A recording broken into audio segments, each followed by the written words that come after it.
ನೀವು ಮಾತನಾಡಿ ಆಗ ಜಸ್ಟ್ ಒಂದು ಸಂಶೋಧನೆ ನನಗೆ ಬಂದಿದೆ ಅಂತ ಹೇಳಿದ್ರೆ ನನಗೆ ಸಮಾಧಾನ ಹಂಗೆ ಅಲ್ಲಿ ಪಬ್ಲಿಕ್ ಅಲ್ಲಿ ಹೇಳಿದ್ರಲ್ಲ ಆ ಮನೆ ಮುಂದೆ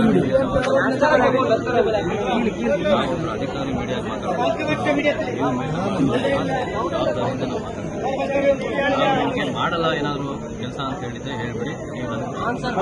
ಏನಿಲ್ಲ ಸರ್, ಏನಿಲ್ಲ ಕಾನ್ಸ್ಪಿರಸಿ ಮಾಡ್ಕೊಂತ ಇಲ್ಲ ಮಾಡಿದವರು ಎಲ್ಲರನ್ನು ಬಂಧಿಸಬೇಕು.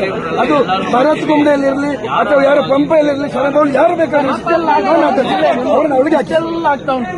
ಆದ್ರೂ ಕೂಡ ಬಜ್ಪೆಯಲ್ಲಿ ನಿಮ್ಗೆ ಚಲೋಗೆ ಅವಕಾಶ ಕೊಡಬೇಕು. ಇದು ಪ್ರಶ್ನೆ ನಮ್ದು ಸರ್.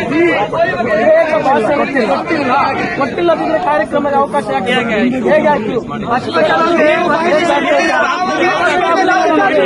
ಪೊಲೀಸ್ ಇಲಾಖೆಗೆ ನಿಲ್ಲಿಸಲಿಕ್ಕೆ ಆಗ್ತಾ ಇಲ್ಲ ಸರ್.